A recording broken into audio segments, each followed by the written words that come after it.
Hi, my name's Eddie Clark, President and CEO of Solve IT in Charlotte, North Carolina. I was just on Smarter Online Safety with Jocelyn King, and we went over three key tips to keep you safe online.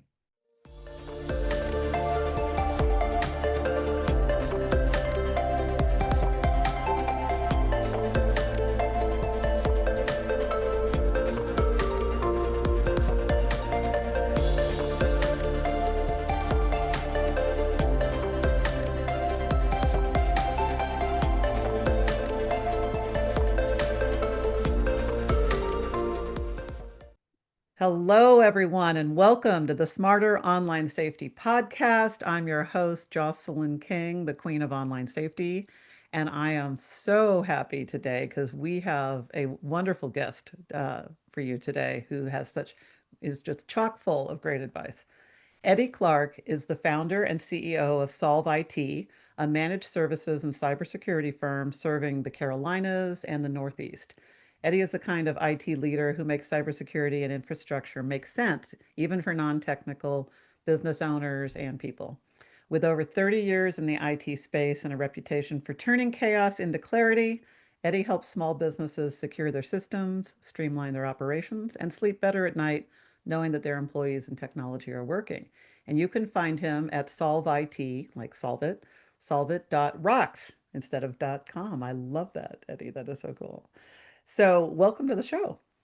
Thank you, Jocelyn. It's a pleasure to be here and speak with you today and discuss some topics that are important to your followers. Awesome. Thank you for that. Well, one of the things that's so great, you literally have 3 decades of experience you bring to this. And as I mentioned on the show from time to time, a lot of people who are great at IT don't fully understand cybersecurity.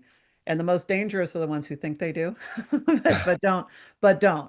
And so I was just going to throw it out there when you're talking to friends and family and new colleagues, as well as your business customers. What is the biggest challenge you find that individuals have around this whole issue of safety? Really grasping the concept that the only constant in IT is change. It Mm, is evolving so fast that unless you're really dedicated to it, you can't keep up. And so it's important to have the right resources around you to make sure that you are safe online. that makes total sense because it is a core competency, and if you don't want to spend every day paying attention to Mm. the fast moving parts like you and I do, you need to you need to find somebody like yourself Right, to help with that. right. That's great. Now, what do you find is the number one reason people don't take action? Lack of knowledge. A little bit of knowledge goes a long way. Just understanding the threat landscape and how quickly it evolves, and how easy it is for someone to take over your computer, your mobile device, and even your identity is crucial. Understanding that risk and taking a few simple steps can protect you tenfold. That makes total sense. So it's really and first of all, it's the awareness, right? Because Right.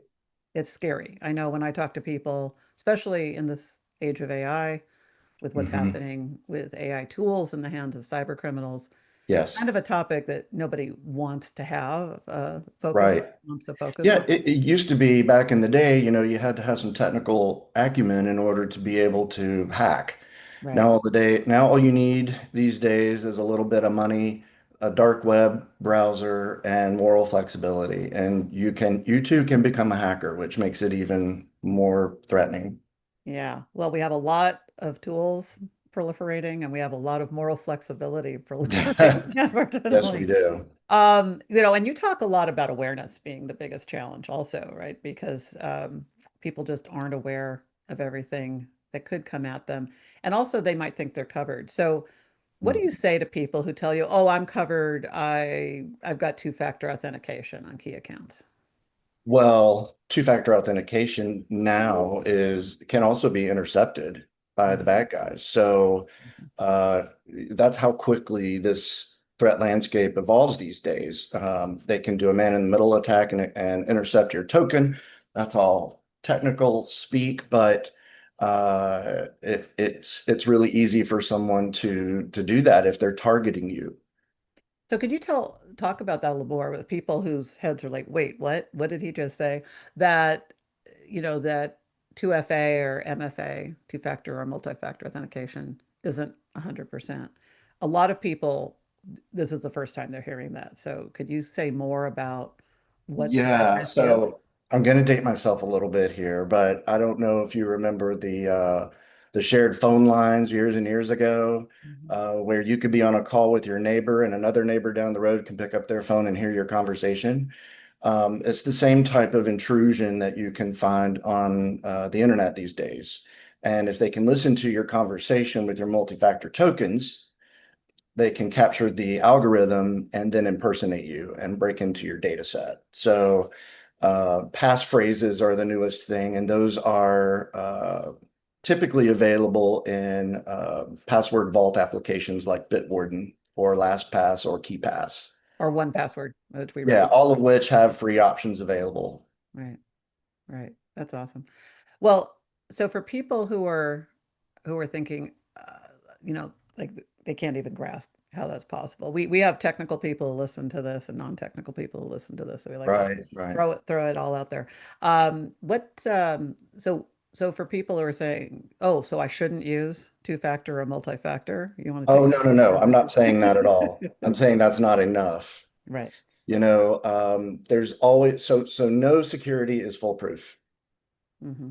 Nothing out there is foolproof. And so what you need to do is layer your security in different mechanisms. MFA is one of those mechanisms to protect your identity and your bank account and everything else. Another layer would be what sort of protection do you have on your devices? Now, businesses have managed antivirus, meaning a company like mine is looking at that every day and looking at a dashboard and responding to alerts. We might have a 24/7 security operations center behind us, Hmm. also looking over our shoulder and to handle problems after hours.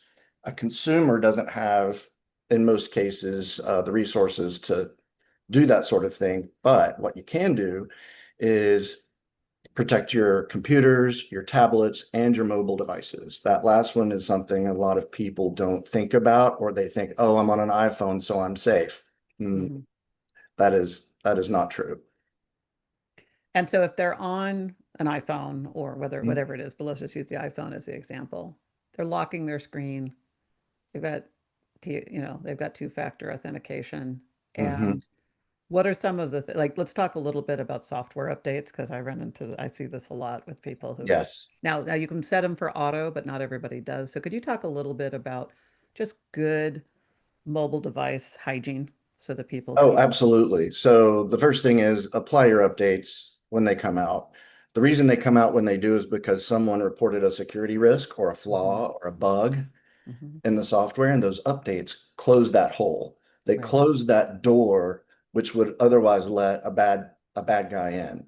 right. So that's step number one. Step Oh, and number, if I could also just add, the other fun fact is that then they publish what the vulnerability is. So now they've basically yes. told the entire hacker Yeah, cybersphere that this is the weak spot. And so they can, yes, if they find anybody who hasn't updated yet, they know how to get in and they didn't have to do any work. They were that's notified. right. That's the easiest way in. So apply your patches as quickly Mhm. as they come out. Yep. The And this second is true for not just your mobile device, obviously, but for everything, for your period. computers, your tablets, whatever you've got Yeah. Yeah. that's accessing your data, Yeah. or from a device from which you're logging into your bank account or any of your investment accounts, any of that. You Right. want to be sure you've got it, you've got a layered security approach. Yep. So patching is number one, or updating the system. We call it patching in the IT world, but Okay. Mhm.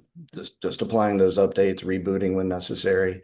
Mhm. The second thing is to have an antivirus, anti-malware, anti-ransomware, anti-bad guy software component on your devices. Right. Uh, we vet our all of the vendors and products in our security stack ongoing to ensure that we've got the best of breed, we've got the best price for our clients. Support is good when we need it. So our platform of choice for this is Sophos, Sophos. Oh, yes. And they've got a home version that's available for consumer computers, to be used at home. They've got a free trial, and after that, I think it's $45 a year, which is a drop in the bucket if you've ever had to take your computer in to have it looked at from an Well, it's a infection. lot cheaper than recovering from a It ransomware. is. It is a whole lot cheaper. And then on the mobile device platform, they've got actually a free version available for Android and iOS. Perfect. So there's absolutely no reason not to do it. Hmm. Do it right now. Right. It's free.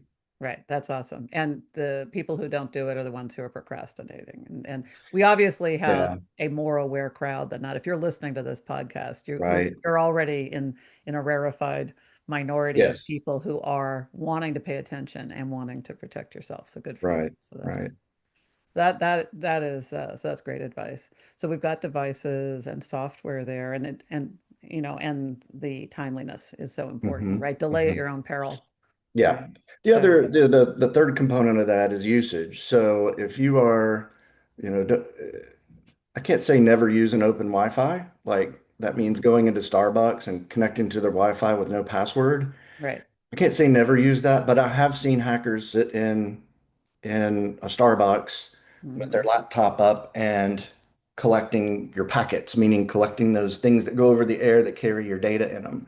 And if Right. that stuff is not encrypted, say with a VPN, then you've just given a hacker your logon credentials to whatever it is you're connecting to. And your Yes. computer will connect in the background to those services like Dropbox and those shared file services. Hmm. So you want to be sure that if you connect to an open Wi-Fi like that, you are utilizing a VPN. And Right. there are tons of them out there. Right. One thing that people should know too, so you and I work with a lot of ethical hackers, right? Good Mhm. guy hackers, but you know, the thing is because when you have knowledge, you have power and people will set things up. They're not going to do anything bad with it, but just they to keep their skills sharp and it's just kind of how they're wired. I was sitting at a hotel bar coffee area Mhm. yesterday with a friend of mine who's an ethical hacker and he just set it up and I'll just say it was a Marriott, but let's just say you put Marriott guest.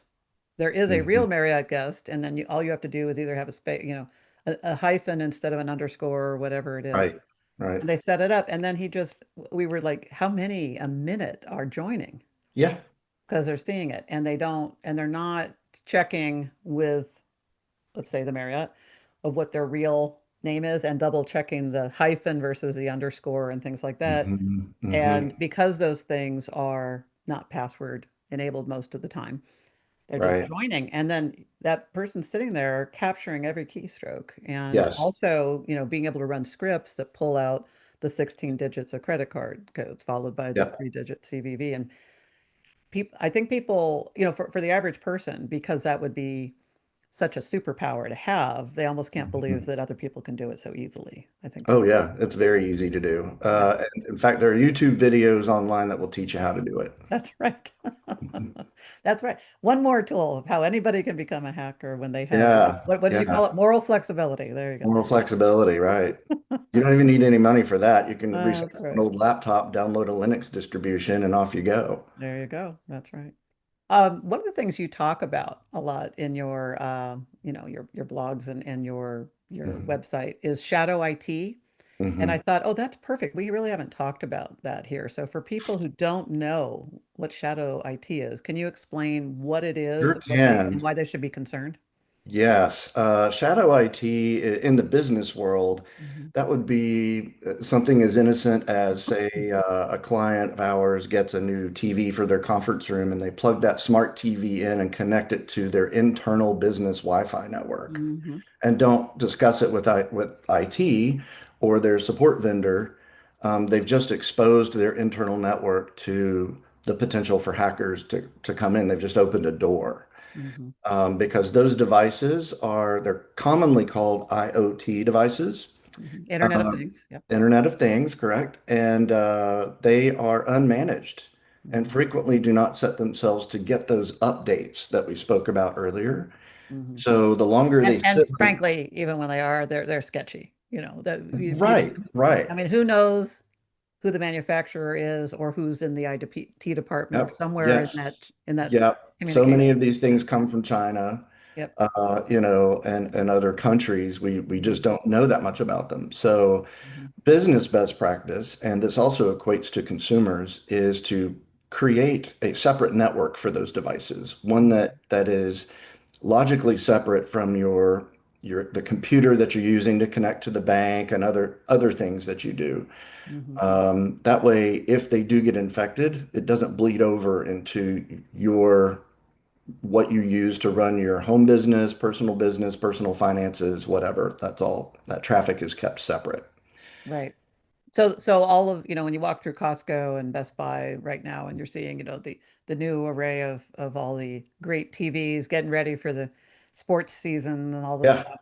Um, People are excited, they're bringing them home, they're plugging them in, Yeah. and they're like, "Oh, I got a smart TV," and Yeah. problem Yeah. is it could outsmart you, right? Because It definitely could. Yes. so So so what yeah. should they do at home then? How does that So like if they there are a have couple one ways. network, let's say face Yeah. it, most people have one network Right. plugged in, the Right. Geek Squad set it up for them and their Either that or phones the are internet on. provider did, Yeah. right? Hmm. So if your internet provider set that up for you, then you can call your internet provider support line and Hmm. say, hey, I want to set up a secondary IoT network. Hmm. And I want it to be named this, and this is what I want the password to be, and they'll do that for you, Hmm. usually at no charge. Right. If you had your own gear installed either by a friend in IT or Geek Squad or whomever, you Hmm. can reach out to them and they can do it. They've probably given you credentials into your gear though, so any IT person should be able to set that up for you. Or if you can navigate your way around, if it's Netgear or Hmm. a small Cisco device or whatever it is, you can get in there and figure it out. Just Google it. It's on the YouTube as I was going well. to say there's a YouTube video, and it's kind of, it's scary to a lot of people, but it's so much simpler than most people think it is, and it's Yeah. really empowering when you do it yourself because you start getting back in the driver's seat of your Yeah, you really have experience. control Mhm. over how your home network and those devices are working for you and not Mhm. against you. Right. So you're not having to get a second device. You're just splitting that one device into two. It's like when Yeah. people can think of the good old, when you have more than one drive, for Yeah, something. if you've ever been to the doctor's office Mhm. and you're sitting in the lobby waiting forever, usually while you're sitting there, you might hop on their Wi-Fi. You'll see an internal Wi-Fi and a guest Wi-Fi, right? Mhm. So it's the same concept, but Right. you're just applying that to your home network. Right. And so they'll set this up for their TV, and let's talk about the rest of their device. Yeah, so you've got, Google Home or Amazon Mhm. Prime or Amazon devices, Mhm. any of those devices, refrigerator, Outdoor patio lighting outdoor controllers. patio lighting, anything that has a network connection that is not a Mhm. computer Mhm. and is not, you need to keep separate from your computer and your tablet and your mobile device. Right.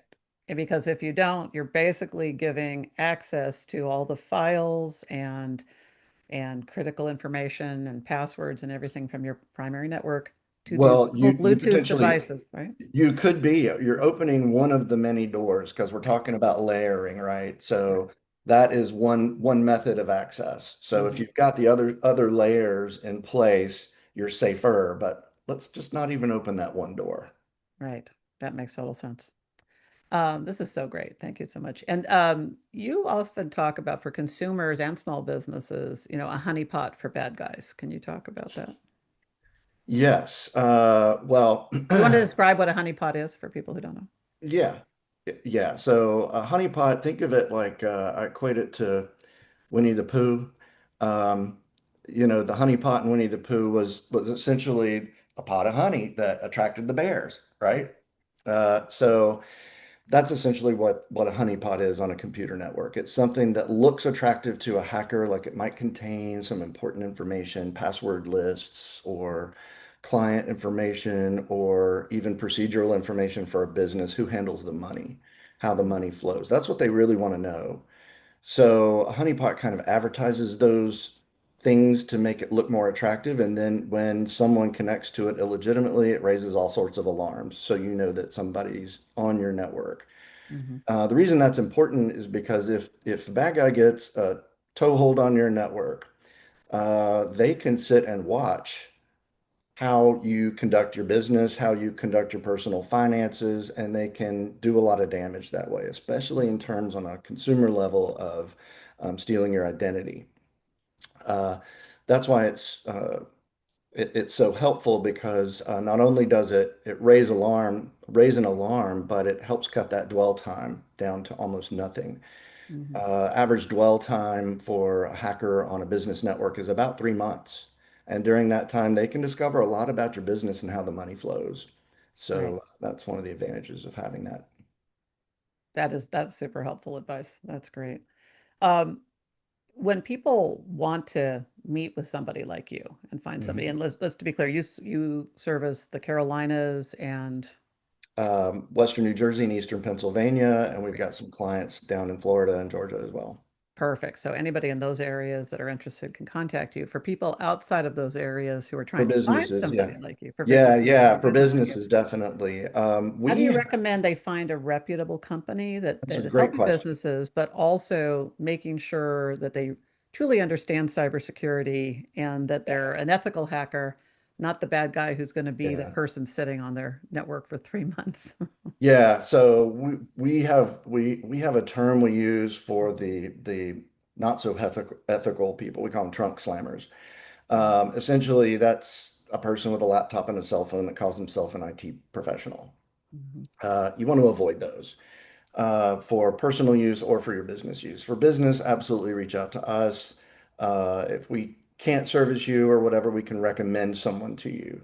Perfect. And even finding someone to handle your home computing needs. Hmm. Um, call someone who looks reputable on the internet. I mean, do your own research, but look Hmm. at their ratings um, and look at their presence, and then you can call them and ask them, "Hey, do you do work on home computers?" And if the answer is no, as would be the case for us, Hmm.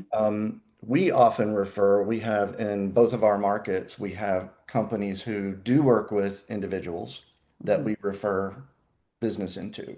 Right. So you're from So a reputable business yes, IT company, you're getting a yes, referral that they trust that is yeah. a reputable personal That's IT. correct. Yeah. We vetted them. Hmm. We've been sending clients to them for years, Hmm. and it's just a good relationship. I feel confident sending to them, and I would think Perfect. that others, well, I know other of other peers of mine do the same, have the same practice if they don't handle consumer grade support.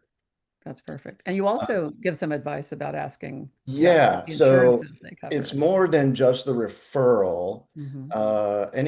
Any good business is going to have some protections in place for their business. Hmm. Notably, or more notable than anything is insurance. Do they have cyber liability insurance coverage for their business? If they Hmm. don't, you probably want to walk away. Move on. Because Uh, then guess who's covering the liability? You are. right, right. Now, cyber liability insurance is always a last resort, but Hmm. that's a pretty important one. Hmm. Well, it also means they'll stand by what they're doing. Yes, Mhm. exactly. Insurance companies vet all of us. We go through a rigorous process every year Mhm. uh, to make sure that to assure them that we have all the protections in place or more than is required by industry best practices. Right. And so requesting what a certificate of insurance You and can cyber request a liability certificate of insurance. insurance, Hmm. which they can reach out to their insurance carrier and provide that to you. Hmm. Certainly, for anyone shopping for business services, I would recommend that as a definite must. If you're looking for Hmm. consumer services, they should have something like that on hand that they can provide to you. Okay, great. And then let's say people are shopping around, they talk to three individuals who are IT experts, Hmm. Hmm. self-proclaimed on the internet, IT Hmm. experts with cybersecurity backgrounds. And they've got two that look really good. That let's say are about the same quote. And then Yeah. they've got this third one, which is awesome because they're half price. Hmm. What, Yep. what advice would you give them? Well, I would look for a few things. First of all, what happens after hours if I need help? If I have an emergency and I need help and it's not your business hours, what happens? Hmm. Second thing is, what if I need help and I don't even know I need help? What if someone's attacking my computer on Friday night at 7 p.m., Hmm. which is often the case? The hackers can figure that out, Hmm. and they want to attack you at a time when you can't get help. So Right. what is their process for that? If they can't define that for you quickly, then they probably don't have a process, and you Mhm. should move on. Yeah. That is such great advice. Oh my gosh, Eddie, we got so many great tips from you today, and explained so articulately. And thank you for making everything. There's a complexities in Yes. in everything around cybersecurity and cybercrime protections. And when we have somebody like you that helps simplify it, it's so empowering. So you've Great. given us several great tips that we're going to call out down below in the show notes and in our e-newsletter with this. And that's fantastic. So for people who do want to reach you, what's the best way to contact you? They can go to our website at solveit.rocks. That's solveit.rocks. Perfect. Or solveit.rocks if you want to do it that way too. Or solveit.rocks. Yeah. Or they can give us a call at 980-505-SOLVE, SOLV 7658. That's perfect. Eddie, thank you so much for being on. You've been a huge resource for us. Well, And thank you. And thank you for what you're doing to make online computing safer. Oh, thank you so much. That's great. And for our listeners too, keep an ear open because we're going to be launching a safety challenge where you can learn more about ways about the key steps you need to take to protect yourself, and then you can avail yourself of wonderful services such as Eddie's. That's great. Thank you again, Eddie. And until next time, everybody, you know what to do. You've got your steps. Please take one action today to make yourself safer. And until next time, stay safe out there.